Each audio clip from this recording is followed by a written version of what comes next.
What's going on, everybody? Welcome back to the channel. Today we're doing our first top 10 list. Today's list will have my top 10 Mattel wrestling figures. Now, I am going to start off with two honorable mentions. Two figures that almost made the list, but at the end of the day, they're just too shy, just outside of that 10 list. So the first figure from that would be honorable mention number 1, Elite Stone Cold from the Milkamania 3-pack with the Ultimate Edition shirt and head swap. Now, I will say none of these figures are 100% the way they came. And that's okay, because this is my list. These are my top 10. This guy is obviously not in the top 10. He's an honorable mention. But, yeah, none of the figures are perfectly the way they came. Some of them I had done head swaps with, because they've just made better head sculpts in the past years. Some of these figures are a little older, and we've added some things to them. So, they're not going to be exact to when the figure came out. But these are the top 10 figures I have in my collection at the moment. Steve Austin comes in here. This is the Milkamania with the shorts. I just swapped the head and threw on the Austin 316 shirt. And I gave him a little beer there. So I thought that looks pretty cool. The other honorable mention figure. And I feel like a lot of people don't like this figure for some reason. I don't know why.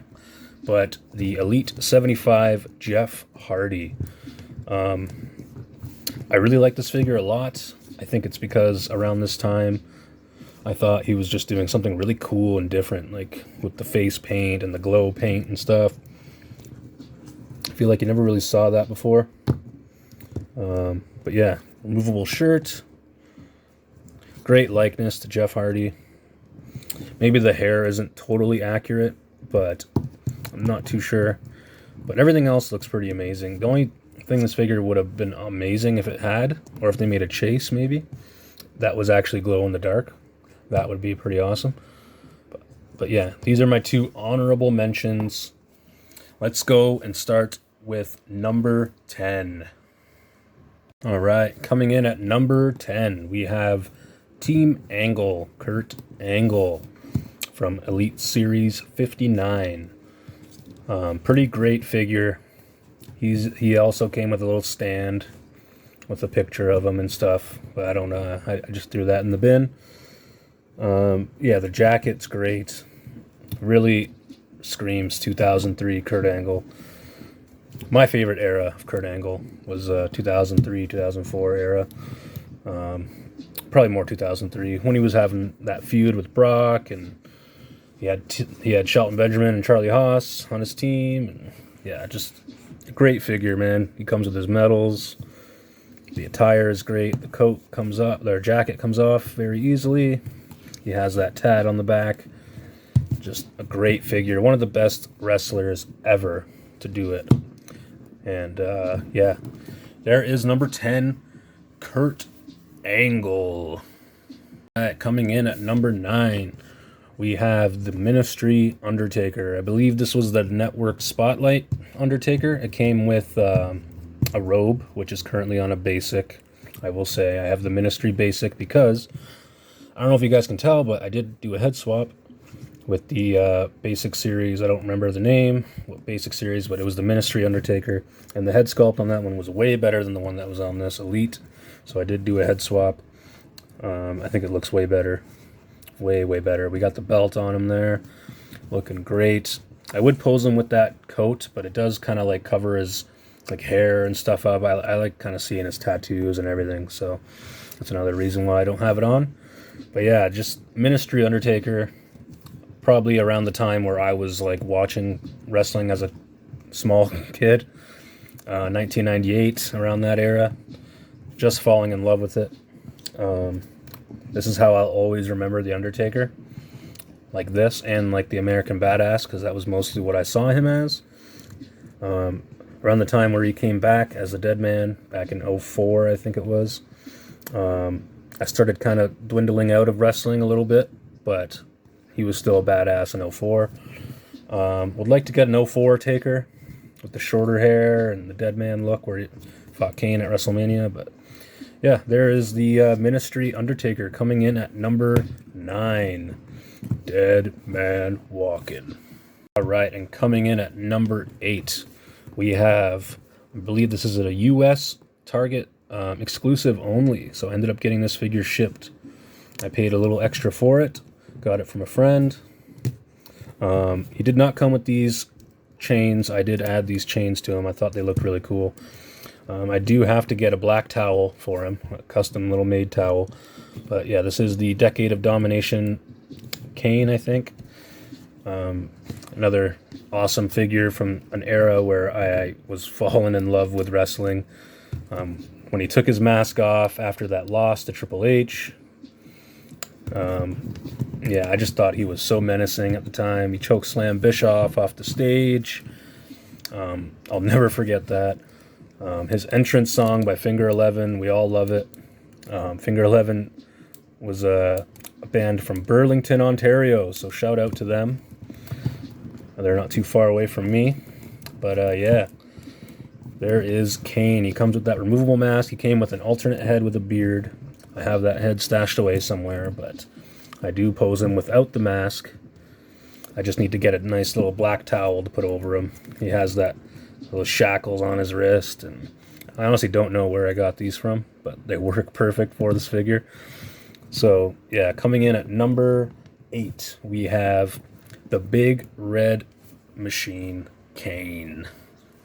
Let's put that mask back on him. All right, and coming in at number 7, we have Ultimate Edition Ric Flair. Now this is a recent purchase I got from a toy show from CWF Wrestling Figures at the toy show there. He always has a great booth. Shout out to Mike. I actually ended up getting this for a pretty good deal because I don't know if you guys know, but Ultimate Editions do not get sold in Canada anymore. They just don't come to Toys R Us. We don't get them at Walmart. So the only way to get Ultimate Edition figures now in Canada is to know someone in the States, get them shipped through eBay or whatever. But yeah, was very happy to get this figure, especially now that Ric Flair is kind of canceled, I guess. He got a lot of stick from that last episode of Dark Side of the Ring, so this might very well be his last WWE figure, which I'm totally happy to have because it depicts just an era where he was like the GOAT, I guess you can say, part of the 4 Horsemen there. And the belt looks great on him. The attire, gotta love those butterfly joints with the Ultimate figures. And yeah, just great. The other head sculpt, he came with a Woo head sculpt. I did put that on an Elite. I think I put that on the Defining Moments Elite with the blue attire. But yeah, such a great figure. I was very lucky to get it. It was the last one on the table. I paid $60 for it, which is a great deal because even before, when we did sell Ultimate Edition figures here in Canada, they were $49.99. So you were paying at least $50 to $55 for an Ultimate. I paid an extra $5 or $10 to get this. Not a big deal in my opinion because the figure is amazing. But there is number 7. All right, guys, and coming in at number 6, we have the best there is, the best there was, the best there ever will be. We got Bret the Hitman Hart, Ultimate Edition. I guess it would be Ultimate Edition Series 2. Don't really know the series numbers for Ultimates now. I'm kind of lost. I know there was a couple there where, like I said, we missed them in Canada. We don't get them anymore, so it is kind of hard to keep track of how many Ultimates there is now, but this was one of the first, or if not the first, Ultimate figure I got. And I remember seeing it at Toys R Us and buying it instantly because I did not have a Bret Hart in my collection at that time. And this one it was perfect. The only thing I don't like about it, I will say, is you can still see his skin tone there. Wish they kind of made the jacket a little bit more there, but then I guess it helps with the articulation and whatnot. The head sculpts aren't bad. A lot of people say it doesn't really look like Bret, but I think Bret just has one of those faces where it's hard to get in toy form. I keep this head on him. I did have the screaming head on him. for a bit there, but ended up putting on this more stern look to him. He looks great with the wing eagle belt. You can take the jacket off and put on his wrestling attire, but I prefer him in his leather jacket. That's just so iconic to me. Another Canadian hero, Bret the Hitman Hart, comes in at number 7. All right, so now we're down to the top 5. Coming in at number 5, we have another great figure, Elite Series 31, I believe. Hollywood Rock. Awesome figure. If you guys are noticing, he does have a vest on him. He did not come with this vest. This vest is a Jack's Bone Cruncher. I think it's a Hunter Hearst Helmsley vest. It says right there on the side, Signature Series. You can kind of see it. But it's weird how he didn't come with a vest. He should have came with a vest. I remember the box art of this figure had a picture of The Rock from like 2002, before he had this tattoo, but they have photoshopped the tattoo on the picture somehow, and it just didn't look right. It just did not look right at all. But other than that, the figure is great. He has the silver trunks on at the underneath the pants there. Great figure. The only thing this figure was missing was a vest and maybe a microphone stand and a stool. Would have been amazing. Would have been the perfect. Mattel, if you're out there, Ultimate Edition Hollywood Rock, you guys know what to include. Vest, guitar, pants, microphone, maybe a stool, and yeah, maybe 2 alternate heads. I love this head sculpt of him smiling. We could take the glasses off. I don't really like taking the glasses off, but we'll do it here because they are on there pretty well. But yeah, just a great head sculpt in my opinion. I feel like it really shows like the way The Rock was at this time. 2003, another 2003 era figure. If you guys aren't getting it yet, I was a huge fan of wrestling in 2003. But yes, one of the best figures, one of my favorites in my collection, The Rock, coming in at number 5. In at number 4, we have the Ultimate Edition Triple H. Awesome Triple H figure. I ended up actually getting very lucky. I ended up getting 2 of these. I ended up getting one at Toys R Us when we still had them, I believe. And I ended up going to a liquidation store like a month later or something, and I ended up finding another one. It was in a box that was all beat up and everything, but the figure was still in perfect condition. So I do have 2 Ultimate Triple H's, which is amazing. Because I think this figure has shot up in price quite a bit now.